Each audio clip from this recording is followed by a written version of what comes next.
السلام عليكم ورحمة الله تعالى وبركاته. بسم الله الرحمن الرحيم. ரியாது ஸாலிஹீன் பாடம் 443. இந்த பாடத்தில் கிதாபு சலாம் என்ற தொகுப்பிலிருந்து அமையக்கூடிய வரக்கூடிய பாடங்களை பற்றி நாம் பேசிக்கொண்டிருக்கிறோம்.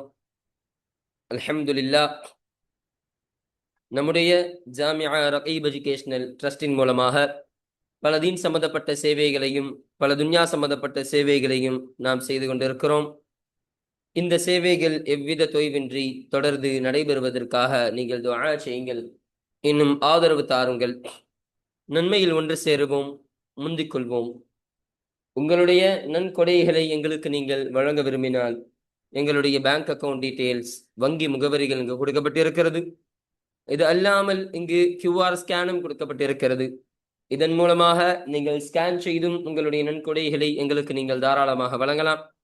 அல்லாஹு தஆலா உங்கள் வாழ்நாளை மென்மேலும் பரக்கத்தானதாகவும் செழிப்பானதாகவும் ஆக்கி வைப்பானாக. ஆமீன் ஆமீன் யா ரப்பல் ஆலமீன். இப்பொழுது இந்த கிதாபில் நாம் பேசக்கூடிய தலைப்பு என்பது பாபு ஆதாபிஸ் சலாமி என்பதாக அமைகின்றது. என்பதில் வரக்கூடிய ஹதீஸுகளை பற்றி நாம் பேச இருக்கிறோம். அப்ப சலாமினுடைய ஒழுக்கங்கள் என்னென்ன, அப்போ அந்த சலாமினுடைய ஒழுக்கங்களில் எதெல்லாம் சேரும், எப்படியெல்லாம் சலாம் சொல்ல வேண்டும் என்பதை பற்றியெல்லாம் பேசக்கூடிய ஒரு பாடமாக தான் இந்த பாடம் அமைகின்றது. இப்ப இந்த பாடத்தில் வரக்கூடிய ஹதீஸுகள் எல்லாம் இந்த கருத்தை வலியுறுத்தி வரக்கூடியதாக தான் இருக்கும் என்பதை விளங்கிக் கொள்ள வேண்டும். அல்ஹம்துலில்லாஹ். இப்போ நம்ம கிதாபை பார்ப்போம். 5வது ஹதீஸ், இன்னும் 855வது ஹதீஸ். وعن أسماء بنت يزيد رضي الله عنها. யசீத் என்பவருடைய மகளான அஸ்மா ரதியல்லாஹு அன்ஹா அவர்களை தொட்டு அறிவிக்கப்படக்கூடிய ஹதீஸாக இந்த ஹதீஸ் என்பது இருக்கின்றது. அவங்க சொல்றாங்க, அன்ன ரசூலுல்லாஹி ஸல்லல்லாஹு அலைஹி வஸல்லம், நிச்சயமாக அல்லாஹ்வுடைய தூதர் ஸல்லல்லாஹு அலைஹி வஸல்லம் அவர்கள் மர்ர ஃபில் மஸ்ஜிதி யௌமன், ஒரு நாளில் பள்ளிவாசலில் அவர்கள் கடந்து சென்றார்கள். வஅஸ்பத்தும் மினன் நிசாஇ குஊதுன், பெண்களிலிருந்தும் ஒரு ஜமாஅத்தினர்கள், ஒரு கூட்டத்தினர்கள் அமர்ந்திருக்கும் நிலையில், அமர்ந்திருக்கும் சமயத்தில் ஒரு நாளில் பள்ளியில் ஸல்லல்லாஹு அலைஹி வஸல்லம் அவர்கள் கடந்து சென்றார்கள். அப்போ பெண்கள் கூட்டம் எல்லாம் உட்கார்ந்து இருக்கு அந்த பள்ளியில. அப்ப உட்கார்ந்து இருக்கக்கூடிய அந்த சமயத்துல ஸல்லல்லாஹு அலைஹி வஸல்லம் அவர்கள் அந்த வழியில அப்படியே கடந்து செல்றாங்க பள்ளியில. அப்படி செல்லும் பொழுது ஃபஅல்வா பியதிஹி பித்தஸ்லீமி, சலாம் சொல்வதை கொண்டு, சலாம் சொல்வதை தன்னுடைய கரத்தை கொண்டு, கையை கொண்டு ஸல்லல்லாஹு அலைஹி வஸல்லம் அவர்கள் இஷாரா செய்தார்கள், செய்கினை காட்டினார்கள். அப்போ சலாம் சொல்றது மாதிரி தன்னுடைய கையால சலாம் சொன்னார்களாம். அதாவது கையால அப்படியே செய்கை காட்டி நம்ம சொல்லுவோமா இல்லையா, அதுபோல ஒரு சலாத்தினை ஸல்லல்லாஹு அலைஹி வஸல்லம் அவர்கள் சொன்னவர்களாக இருந்தார்கள் என்பதை அஸ்மா ரலியல்லாஹு அன்ஹா அவர்கள் நமக்கு கற்றுத்தராங்க.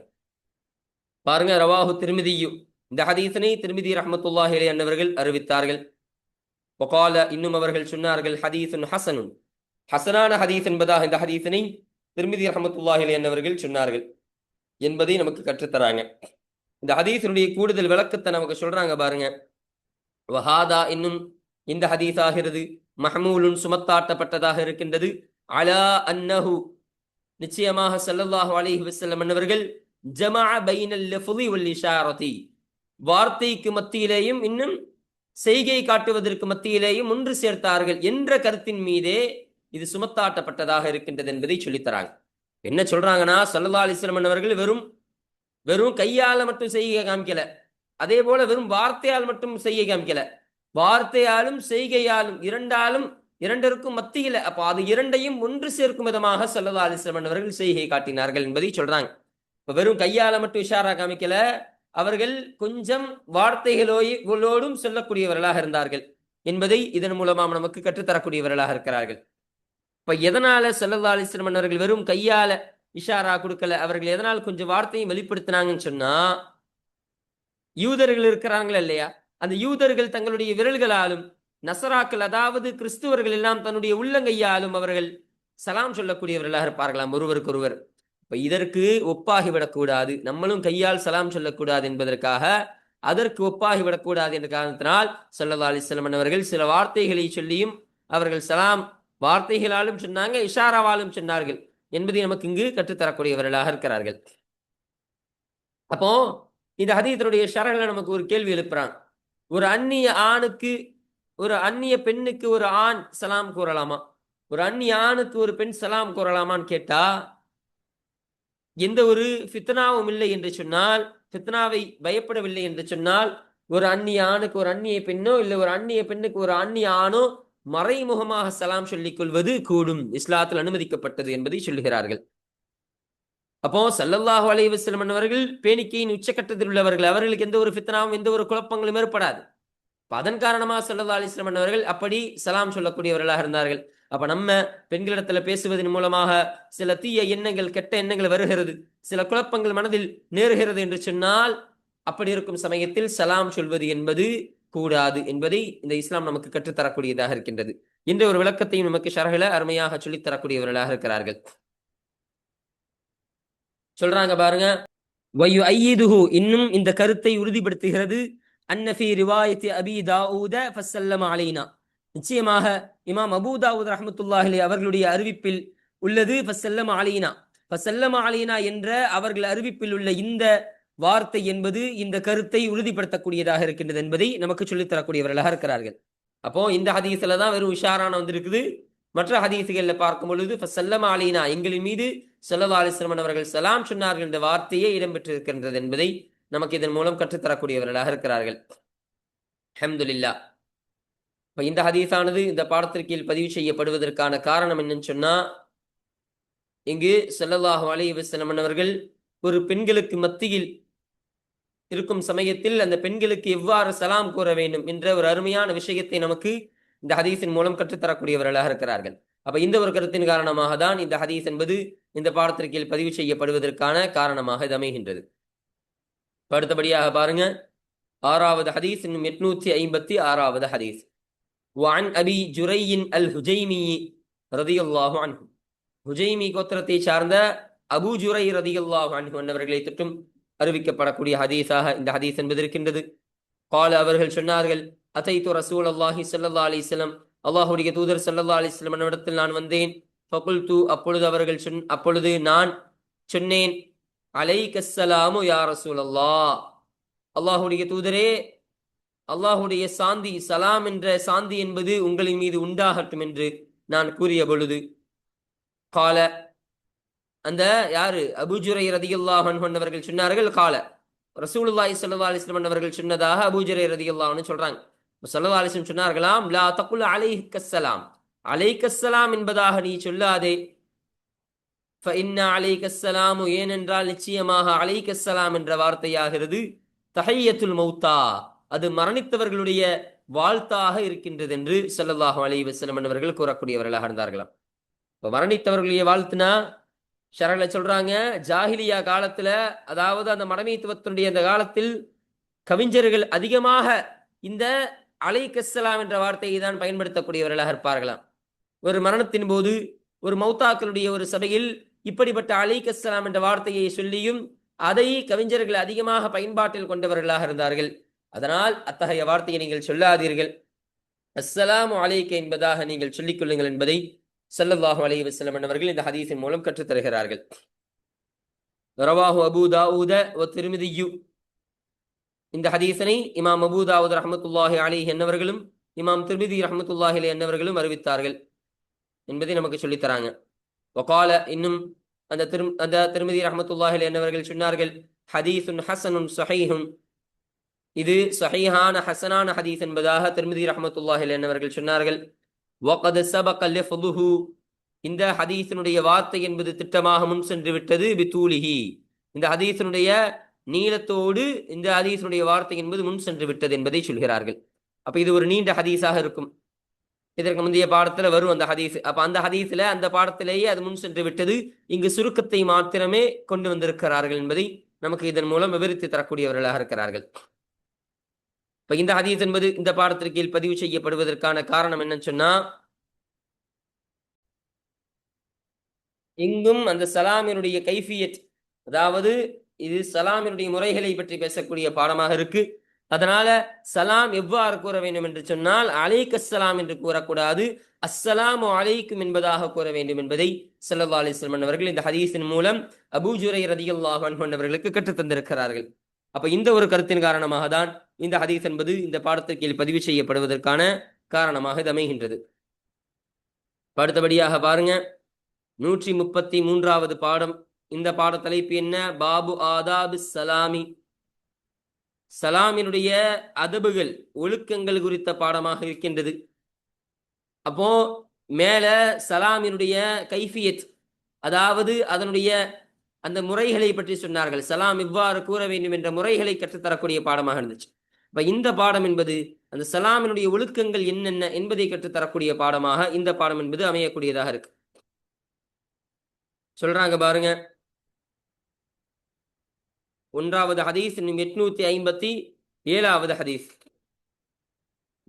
அன் அபி ஹுரைரத ரலியல்லாஹு அன்ஹு, சையதுனா அபூ ஹுரைரா ரலியல்லாஹு அன்ஹு அவர்களை தொட்டு அறிவிக்கப்படக்கூடிய ஹதீஸாக இந்த ஹதீஸ் என்பது இருக்கின்றது. சொல்றாங்க, அன் ரசூலுல்லாஹி ஸல்லல்லாஹு அலைஹி வஸல்லம், நிச்சயமாக அல்லாஹ்வுடைய தூதர் ஸல்லல்லாஹு அலைஹி வஸல்லம் அவர்கள் கால அவர்கள் சொன்னார்கள், யுஸல்லிமு ராகிபு அலல் மாஷி, ஒரு பயணம் செய்பவன் சலாம் சொல்வான், அலல் மாஷி நடப்பவரின் மீது, நடப்பவரிடத்தில், நடந்து செல்பவரிடத்தில் ஒரு பயணம் செய்து கொள்பவன் சலாம் சொல்வான். ஒல் மாஷி அலல் காயிதி, இன்னும் நடந்து செல்பவன் அலல் காயிதி அமர்ந்திருப்பவரிடத்தில் சலாம் கூறுவான். ஒல் கலீலு, இன்னும் குறைந்தவர்கள், எண்ணிக்கையில் குறைந்தவர்கள், அலல் கசீரி, எண்ணிக்கையால் கூடியவர்கள், அதிகமானவர்களிடத்தில் சலாம் சொல்வார்கள் என்பதாக இந்த ஹதீஸினை ஸல்லல்லாஹு அலைஹி வஸல்லம் அவர்கள் கூறி காட்டக்கூடியவர்களாக இருப்பார்கள். அப்போ இதுல முதலாவது நடப்பவருக்கு சலாம் சொல்வார் என்று சொன்னாங்களா இல்லையா? அப்ப முதலாவது இல்ல, வாகனத்தில் பயணம் செய்பவர் நடப்பவருக்கு சலாம் சொல்வார். அப்ப எதனால ஒரு வாகனத்தில் போகக்கூடியவர் நடப்பவருக்கு சலாம் சொல்ல வேண்டும் என்பதை ஸல்லல்லாஹு அலைஹி வஸல்லம் சொல்றாங்கன்னு சொன்னா, அந்த வாகனத்தில் போகக்கூடிய அந்த நபர் தன்னிடத்துல இவ்வளவு பெரிய வாகனம் இருக்கு, நான் சொகுசாக போறேன், நீ நடந்துட்டு போற அப்படின்னு என்கிற ஒரு தற்பெருமை என்பது அவனுக்கு வந்து விடக்கூடாது. பெருமை என்பது வந்துவிடக்கூடாது. நம்ம ஒரு வாகனத்துல போயிட்டு இருக்கிறோம் அப்படின்னு பெருமை வராமல் இருப்பதற்கும், இன்னும் அந்த பயணம் செய்பவனுக்கு, அந்த வாகனத்தில் செல்பவனுக்கு பணிவு என்பதும் வருவதற்காக இந்த விஷயத்தை ஸல்லல்லாஹு அலைஹி வஸல்லம் அவர்கள் சொன்னார்கள் என்பதை சொல்லி தருகிறார்கள். அப்ப நம்ம வாகனத்துல போகும்போது நடந்து போகக்கூடிய ஆள்கிட்ட அஸ்ஸலாமு அலைக்கும் அப்படின்னு நம்ம பணிவாக சொன்னா என்ன நினைப்பாரு? அந்த நடந்து போகக்கூடிய என்ன நினைப்பாரு? பார்த்தீங்களா, இவர் வாகனத்துல போனாலும் நம்மளை அப்படி கண்டுக்கிறாம போகல. வாகனம் எதுக்கு இவ்வளவு பெருசா பேசப்படுதுன்னா, அந்த காலத்திலையும் வாகனத்துல போறது ஒரு பெரிய அந்தஸ்து, எந்த காலத்திலையும் வாகனத்துல போறது ரொம்ப பெரிய அந்தஸ்து தான். இந்த காலத்துடைய வாகனம் என்ன? பெரிய பெரிய கார்கள் எடுத்துக்கொள்ளலாம், ஃபெராரி எடுத்துக்கொள்ளலாம், ஆடி கார்கள் எடுத்துக்கொள்ளலாம். அப்ப இது போல உயர்தரமான கார்கள்ல நம்ம போகும் பொழுது அப்படியே மக்களை கண்டுக்கிறாம போகும்போது மக்கள் என்ன நினைப்பாங்க? இவன் பெருமை பிடிச்சவன்பா, எப்படி கண்டுக்கிறாம போறான் பார், இதற்கு முன்னாடி நடந்து போனால் மட்டும் சலாம் சொல்லுவான், ஆனா இப்ப பெரிய வாகனம் வந்து ஆளே மாறிட்டான் அப்படின்னு சொல்லுவார்கள் இல்லையா? அப்ப இப்படிப்பட்ட ஒரு விஷயம் என்பது மக்கள் சொல்லிடக்கூடாது. அதனால் மக்களிடத்துல பணிவோடு நடந்து கொள்வதற்கும், பெருமை இல்லாமல் இருப்பதற்கும், வாகனத்தில் பயணிப்பவன் நடந்து செல்பவனுக்கு அவன் சலாம் சொல்லிக் கொள்ளட்டும் என்பதை ஸல்லல்லாஹு அலைஹி வஸல்லம் அவர்கள் கற்றுத் தந்தார்கள். இரண்டாவது, ஒல் மாஷி அலல் காயிது, அதாவது நடந்து செல்பவன் உட்கார்ந்து இருக்கக்கூடிய நபரிடத்தில் சலாம் சொல்வான். அப்ப இதுல என்ன அர்த்தம் சொன்னா, நடந்து செல்பவன் ஒரு வீட்டில் நுழைவரை போல, நடந்து செல்லக்கூடியவன் எப்படி ஒரு வீட்டுல நுழைவதை பாருதான். நம்ம ஒரு வீட்டுல நுழைய போறோம்னு சொன்னா, வீட்டுல சில ஆட்கள் இருப்பாங்களா இல்லையா, அவர்களை சந்திப்பதற்காக நம்ம அந்த வீட்டுக்குள்ள போறோம். அப்ப அது மாதிரிதான் நம்ம ஒரு சபையில எடுத்தாலும் சரி, ஒரு இடத்துல ஒருத்தர் ஒரு தெருமுனையில உட்கார்ந்தாலும் சரி, நம்ம அந்த தெரு வழியாக நடந்து செல்லும் பொழுது அவரை கடந்து போகக்கூடிய சூழல் ஏற்படுது. அப்ப இதுவும் வீட்டில் நுழைவதை போல, இதன் காரணமாகவும் சலாம் சொல்லிக் கொள்ள வேண்டும் என்பதை ஸல்லல்லாஹு அலைஹி வஸல்லம் அவர்கள் சொல்லித் தருகிறார்கள். அடுத்தபடியாக குறைந்த நபர்கள், எண்ணிக்கையில் குறைந்த நபர்கள் ஆகிறவர்கள், அந்த எண்ணிக்கையில் கூடுதலாக இருக்கக்கூடிய அந்த நபரிடத்தில் என்ன இது செய்ய வேண்டும், சலாம் சொல்லிக் கொள்ள வேண்டும் என்று சொல்கிறார்கள். இதனுடைய காரணம் என்னன்னு சொன்னா, அதிக எண்ணிக்கையில் இருப்பவர்களின் உரிமை அதிகம் என்பதை காட்டும் விதமாக, இப்ப எண்ணிக்கையால் யார் அதிகம் இருக்கிறார்களோ அவர்களுடைய உரிமை தான் இஸ்லாத்தில் ரொம்ப அதிகமானதாக இருக்கும். அவர்களுடைய உரிமையை கொடுக்க வேண்டும் என்பதனுடைய காரணமாக தான் இந்த வார்த்தையை ஸல்லல்லாஹு அலைஹி வஸல்லம் அவர்கள் இந்த பாடத்திற்கு தோதுவாக நமக்கு கொண்டு வந்திருக்கிறார்கள் என்ற ஒரு காரணத்தை நமக்கு இங்கு ஷரஹ்ல கற்றுத்தரக்கூடியவர்களாக இருக்கிறாங்க.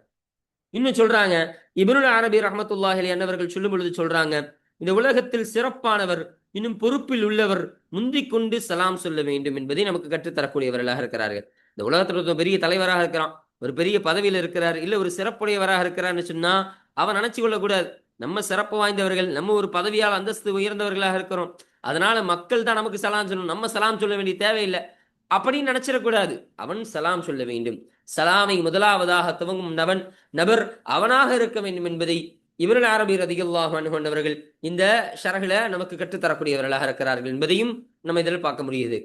பாருங்க, முத்தஃபகுன் அலைஹி இந்த ஹதீஸானது புகாரி முஸ்லிம் ரஹமத்துல்லாஹி அலைஹிமா அவர்கள் இருவரும் இத்திஃபாக் செய்து சேர்ந்தறிவித்த ஹதீஸாக இந்த ஹதீஸ் என்பது அமைகின்றது. இன்னும் சொல்றாங்க பாருங்க, ஒஃபி ரிவாயத்தில் புகாரி, இன்னும் புகாரி ரஹமத்துல்லாஹி அலைஹி அவர்களுக்குரிய மற்றொரு ரிவாயத்தில் உள்ளது. அந்த ரிவாயத்தில் இருக்கக்கூடிய செய்தி என்ன? வஸ்ஸகீரு அலல் கபீரி, சிறுவர்கள் பெரியவர்களின் மீது சலாம் சொல்லிக் கொள்ளட்டும் என்ற ஒரு வார்த்தை என்பது அந்த ஹதீஸில் இருக்கின்றது என்பதை சொல்றாங்க. அப்ப இங்க எண்ணிக்கையால் சொன்னாங்க, எண்ணிக்கையால் குறைந்தவர்கள் எண்ணிக்கையால் கூடிய நபர்களுக்கு சலாம் சொல்ல வேண்டும் என்று சொன்னார்கள். இப்ப இந்த இடத்துல சிறுவர்கள் பெரியவர்களிடத்தில் சலாம் சொல்லிக் கொள்ள வேண்டும். அப்போ இதுல இருந்து என்ன விளங்குது? அந்த பெரியவர்களுக்கான கண்ணியத்தை கொடுக்க வேண்டும். அப்ப சிறுவர்கள் எல்லாம் சேர்ந்து ஒரு பெரியவர்களை கடந்து செல்லும் பொழுது சலாம் சொன்னு சொன்னா அந்த பெரியவர்களுடைய மனதில் சந்தோஷம் ஏற்படும். சின்ன குழந்தைகளாக இருந்தும் நமக்கு சலாம் சொல்லி போகக்கூடிய ஒரு பண்பை கற்றிருக்கிறார்கள் என்று சொல்லி அவர்கள் துவா செய்யக்கூடியவர்களாக இருப்பார்கள் இல்லையா? அப்ப அத்தகைய தன்மையை உருவாக்கி தரக்கூடியதாக இருக்கும் இந்த ஒரு விஷயம். அப்போ இதனால் ஸல்லல்லாஹு அலைஹி வஸல்லம் அவர்கள் அந்த ரிவாயத்துல இப்படிப்பட்ட விஷயத்தை சொன்னார்கள் என்பதை நமக்கு கற்றுத்தராங்க. இப்ப இந்த ஹதீஸ் என்பது இந்த பாடத்திற்கு பதிவு செய்யப்படுவதற்கான காரணம் என்னன்னு சொன்னா, இங்கே ஸல்லல்லாஹு அலைஹி வஸல்லம் அவர்கள் சலாமினுடைய ஒழுக்கங்களை போதிக்கக்கூடியவர்களாக இருக்கிறார்கள். இது எல்லாமே ஒழுக்கம் தான். பயணிப்பவன் நடந்து செல்பவன் இடத்திலே, நடந்து செல்பவன் அமர்ந்து இருக்கக்கூடிய நபரிடத்திலேயும், குறைந்தவர்கள் கூடியவர்களிடத்திலேயும், சிறுவர்கள் பெரியவரிடத்தில் சலாம் சொல்லுதல் என்பதெல்லாம் சலாமினுடைய ஒரு உயர்தரமான ஒழுக்கங்களாக இருக்கின்றது என்பதை விளங்கிக் கொள்ள முடியும். அப்ப இந்த ஒரு கருத்தை ஸல்லல்லாஹு அலைஹி வஸல்லம் அவர்கள் இந்த ஹதீஸில் வலியுறுத்துவதன் காரணமாக தான் இந்த ஹதீஸானது இந்த பாடத்திற்கு பதிவு செய்யப்படுவதற்கான காரணமாக இது அமைகின்றது. இப்ப அல்ஹம்துலில்லாஹ், இப்ப அடுத்தபடியாக பாருங்க, இரண்டாவது ஹதீஸ், இன்னும் 858வது ஹதீஸ். வஅன் அபி உமாமத சுதை இப்னி அஜ்லான் அல் பாஹிலி ரலியல்லாஹு அன்ஹு, அபு உமாமா என்று சொல்லப்படக்கூடிய பாஹிலி கோத்திரத்தை சார்ந்த அஜ்லான் என்பவருடைய மகனான சுதை ரலியல்லாஹு அன்ஹு அவர்களை தொட்டு அறிவிக்கப்படக்கூடிய ஹதீஸாக இந்த ஹதீஸ் என்பது அமைகின்றது.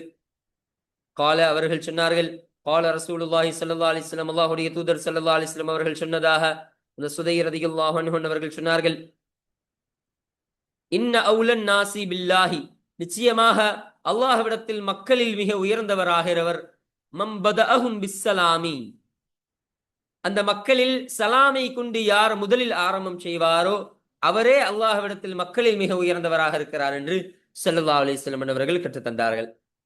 அப்போ அல்லாஹ்விடத்துல ரொம்ப நெருக்கமானவர்கள், இந்த உலகத்துல உயர்ந்தவர்கள் கிடையாது, அல்லாஹ்விடத்துல உயர்தரமான, அல்லாஹ்விடத்துல அந்தஸ்தால உயர்ந்தவர்கள் யார் தெரியுமா? மக்களில் யார் முதலாவதாக சலாம் சொல்லி துவங்குகிறார்களோ. அப்ப சலாமை போட்டியிட்டுக் கொள்ள வேண்டும் என்பதை சொல்றாங்க இல்லையா ஸல்லல்லாஹு அலைஹி வஸல்லம் அவர்கள். அதுபோல நம்ம ஒரு ஆளை சந்திக்க போகும்போதே அவர் சலாம் சொல்றதுக்கு முன்னாடி நம்ம கண்டிப்பா சலாம் சொல்லிடணும் அப்படின்னு ஒரு போட்டியிட்டு நம்ம சலாமை முந்திக் கொள்கிறோமா இல்லையா? சலாமை முன்னதாக ஆக்குகிறோமா இல்லையா? அப்போ இத்தகைய ஒருவன் அவன்தான் அல்லாஹ்விடத்துல மிக உயர்ந்தவனாக இருக்கிறான் என்பதை, மக்களில் மிக உயர்ந்தவனாக இருக்கிறான் என்பதை ஸல்லல்லாஹு அலைஹி வஸல்லம் அவர்கள் இந்த ஹதீஸின் மூலம் நமக்கு கற்றுத்தரக்கூடியவர்களாக இருக்கிறார்கள். பாருங்க, ரவாஹு அபூ தாவூத பிஸ்னாதின் ஜய்யிதின், சரியான சனதுகளை கொண்டு இமாம் அபூ தாவூத் ரஹ்மத்துல்லாஹி அலைஹி அன்னவர்கள் இந்த ஹதீஸினை அறிவித்தார்கள். வரவாஹு திருமிதியு, இன்னும் திருமிதி ரஹ்மத்துல்லாஹி அலைஹி அன்னவர்களும் இந்த ஹதீஸினை அறிவித்தார்கள். அன் அபி உமாமத ரலியல்லாஹு அன்ஹு, அபூ உமாமா ரலியல்லாஹு அன்ஹு அன்னவர்களை தொட்டும் திருமிதி ரஹ்மத்துல்லாஹி அலைஹி அன்னவர்கள் அறிவித்தார்கள். கையில சொல்லப்பட்டது. அப்போ அந்த ரிவாயத்துல சொல்லப்பட்ட விஷயத்தை சொல்றாங்க பாருங்க, யா ரசூலுல்லாஹி, அல்லாஹ்வுடைய தூதரே. அப்ப கேட்கப்பட்டுச்சான், அர் ரஜுலானி எல்தகியானி, சந்திக்கக்கூடிய இரண்டு நபர்கள் ஆகிறவர்கள். அப்ப இரண்டு நபர்கள் சந்திக்கின்றார்கள் என்றால் ஐயுஹுமா யப்தஉ பிஸ்ஸலாமி, அந்த இரண்டு நபர்களில் எவர் சலாமை கொண்டு ஆரம்பம் செய்வார் என்று ஸல்லல்லாஹு அலைஹி வஸல்லம் இடத்துல கேட்கப்பட்டுச்சான். அப்போ ரெண்டு நபர் சந்திக்கிறாங்க யார சொல்லலாம். அப்ப ரெண்டு நபர் சந்திச்சா அதுல யாரு முதலாவதா சலாம் சொல்லிக் கொள்வது? இவர் சலாம் சொல்லிக் கொள்ளணுமா இல்ல இவர் சலாம் சொல்லிக் கொள்ளணுமா என்ற ஒரு விஷயத்தை கேட்ட பொழுது கால ஸல்லல்லாஹு அலைஹி வஸல்லம் அவர்கள் சொன்னார்கள், அவுலாஹுமா பில்லாஹி தஆலா, உயர்ந்த அந்த அல்லாஹ்விடத்தில் அந்த இரண்டு நபர்களிடத்திலும் உயர்ந்தவர்களே முதலாவதாக சலாம் சொல்லிக் கொள்வார்கள் என்று ஸல்லல்லாஹு அலைஹி வஸல்லம் அவர்கள் சொன்னார்கள். அப்ப என்ன சொல்ல வராங்கன்னா, அந்த 2 நபர்கள்ல யார் முதலாவதாக சலாமை சொல்லிக் கொள்வாரோ, சலாமை போட்டியிட்டு கூறிக்கொள்வாரோ, அவர்தான் அல்லாஹ்விடத்தில் மிக உயர்ந்தவராக இருப்பார். அப்ப அத்தகையவர் சலாம் சொல்லிக் கொள்வார் என்பதை ஸல்லல்லாஹு அலைஹி வஸல்லம் அவர்கள் இதன் மூலமாக நமக்கு கற்றுத்தரக்கூடியவர்களாக இருக்கிறார்கள். பாருங்க, கால துர்முதியு, இந்த ஹதீஸினை துர்முதி ரஹ்மத்துல்லாஹி அலைஹி அவர்கள் சொன்னார்கள், ஹதீஸுன் ஹஸனுன், ஹஸனான ஹதீஸ் என்பதாக திர்மிதி ரஹ்மத்துல்லாஹி அலைஹி அவர்கள் இந்த ஹதீஸினை நமக்கு கற்றுத்தந்தார்கள் என்பதை நம்ம பார்க்க முடிகிறது. இப்ப இந்த ஹதீஸ்ல சில விளக்கங்களை நமக்கு தொகுத்து தரக்கூடியவர்களாக இருக்கிறார்கள். இந்த ஹதீஸிற்கு கீழே ஒரு சின்ன இன்னொரு ஹதீஸினுடைய தொகுப்பை விளக்கமாக கொண்டு வராங்க. இமாம் பைஹகி ரஹ்மத்துல்லாஹி அலைஹி அவர்கள் சொல்றாங்க, ஒரு மனிதர் ஒரு கூட்டத்தாருக்கு சலாம் சொல்லி பதில் சொன்னால் அவரை விட அதிக நன்மை அந்த கூட்டத்திற்கு கிடைக்கும் என்பதாக சொல்வார்களாம். அப்ப ஒரு கூட்டத்திற்கு ஒரு மனிதர் போய் சலாம் சொல்றாரு. ஆனா சலாம் சொன்னா இவர் தானே சலாம் சொன்னாரு. ஆனா இதனுடைய நன்மைகள் என்பது அந்த கூட்டத்திற்கு தான் நன்மைகள் அதிகம் கிடைக்கக்கூடியதாக இருக்குமா? அது எப்படின்னு கேட்டா, ஏனென்றால் சொல்கிறார்கள், அந்த நபர் என்பவர் அந்த கூட்டத்தார்களுக்கு அந்த சலாமை நினைவூட்டியவராக இருக்கிறார். இப்போ அந்த கூட்டத்தார்கள் நினைவூட்டினதே இவர் தான். எப்படி அந்த சலாமை நினைவூட்டி சலாம் சொல்ல வைத்ததே இவர் தான். அதனால அந்த கூட்டத்தினருக்கு அதிகம் நன்மை சேரக்கூடியதாக இருக்கும் என்பதை நமக்கு ஷரஹ்ல அருமையாக சொல்லித் தரக்கூடியவர்களாக இருக்கிறார்கள். இன்னும் சொல்றாங்க, அப்படி ஒருவர் அந்த கூட்டத்தார்களுக்கு சலாம் சொல்லி அவர்கள் பதில் சொல்லவில்லை என்று சொன்னால் அதனுடைய நன்மைகள் என்பது அந்த சலாம் சொன்ன நபருக்கே கிடைக்கும். இன்னும் அந்த சலாத்திற்கு பதில், அப்போ எதனால் அந்த நபருக்கு கிடைக்கும் சொன்னா, இவங்க தான் பதில் சலாமே சொல்லலையே, எப்படி நன்மை கிடைக்கும் சொன்னா, இவர் சொன்ன அந்த சலாமிற்கு பதிலாக மலக்குமார்கள் சலாம் சொல்கிறார்கள். அப்ப வானவர்கள் இவர் சொன்ன சலாமிற்கு பதில் சலாம் சொல்லக்கூடியவர்களாக இருப்பார்களாம். அதனால் இந்த மனிதர் உயர்ந்தவர். அப்பொழுது அந்த மனிதர் அதிகம் நன்மைகளை செய்தவர் ஆவார், அதிகம் நன்மைகளை பெற்றுக் கொண்டவர் ஆவார் என்பதை நமக்கு இங்கு கற்றுத்தரக்கூடியவர்களாக இருக்கிறார்கள். இன்னும் இமாம் குர்துபி ரஹ்மத்துல்லாஹி அலைஹி என்பவர்கள் இந்த ஹதீஸிற்கு கீழே ஷரஹ்ல சொல்லும் பொழுது சொல்றாங்க ஒரு அருமையான விஷயத்தை. இந்த உலகத்துல உலக தகுதி உள்ளவர்கள் இருப்பார்கள் இல்லையா, ஒரு பெரிய கலெக்டர் இருக்கிறார், ஒரு பெரிய டாக்டர் இருக்கிறாரு, போலீஸ் இருக்கிறார், இன்ஜினியர் இருக்கிறார். அப்போ அந்த உலகத்துல இப்படி உலக ரீதியால் போற்றப்படக்கூடிய நபர்கள் இருக்கிறார்கள் இல்லையா, இவர்களை விட இந்த உலகத்தில் மார்க்க அறிவும் மார்க்க குணமுடையவர்களும், அப்போ உலமா பெருமக்கள் இருக்கிறார்கள், மார்க்கத்தை கற்று திகழ்ந்த சாலிஹீன்களும் அந்த நல்ல குணமுடையவர்களும் இருக்கிறார்கள் இல்லையா, அவர்களுக்கு தான் சலாமினுடைய முதலில் சலாம் முன்னுரிமை என்பது அவர்களுக்கு சேர வேண்டும் என்பதை இமாம் குர்துபி ரஹ்மத்துல்லாஹி அலைஹி அவர்கள் சொல்லக்கூடியவர்களாக இருக்கிறாங்க.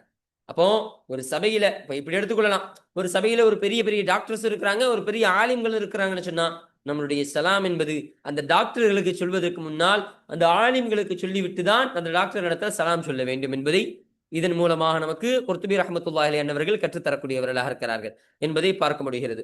அப்ப இப்படிப்பட்ட ஒரு அருமையான விளக்கத்தை நமக்கு இங்க எழுதி தரக்கூடியவர்களாக இருக்கிறார்கள். பாருங்க, அப்ப இந்த ஹதீஸ் என்பது இந்த பாடத்திற்கு பதிவு செய்யப்படுவதற்கான காரணம் என்னன்னு சொன்னா, இங்கு ஸல்லல்லாஹு அலைஹி வஸல்லம் அவர்கள் அந்த சலாமினுடைய ஒழுக்கங்களை போதிக்கிறார்கள். எப்படி சலாமி முதலாவது சொல்லிக் கொள்பவன் தான் அல்லாஹ்விடத்தில் மிக உயர்ந்தவன். அப்போ சலாமி முதலாவது சொல்லிக் கொள்வதும் ஒரு சலாமினுடைய ஒழுக்கங்களில் கட்டுப்பட்டது என்பதையும் என்ற ஒரு கருத்தும் இந்த ஹதீஸில் வரக்கூடியதாக இருக்கும். இப்ப இந்த ஒரு கருத்தை வலியுறுத்தி வருவதன் காரணமாக தான் இந்த ஹதீஸ் என்பது இந்த பாடத்திற்கு பதிவு செய்யப்படுவதற்கான காரணமாக இது அமைகின்றது. அல்ஹம்துலில்லாஹ். அப்போ இந்த பாடத்தில் நம்ம இந்த மேல் சொல்லப்பட்ட இந்த 855வது ஹதீஸ், 856வது ஹதீஸ், பின்பு இந்த 133வது பாட தலைப்பு, பின்பு இந்த 1வது ஹதீஸ், பின்பு 2வது ஹதீஸ், இது அனைத்தையும் முழுமையாக பார்த்து இந்த ஹதீஸில் வரக்கூடிய தர்ஜுமாக்கள், விளக்கங்கள், தஃசீர்கள் எல்லா செய்திகளையும் பார்த்து நம்ம இந்த பாடத்தை முழுவதுமாக நிவர்த்தி செய்திருக்கிறோம். அல்ஹம்துலில்லாஹ். இந்த பாடத்தில் படித்த அனைத்து விஷயங்களையும் நம்முடைய வாழ்க்கையில் அமல் செய்யக்கூடிய தௌஃபீகை அல்லாஹ் முழுவதுமாக தருவானாக, நசீபாக்கி தருவானாக.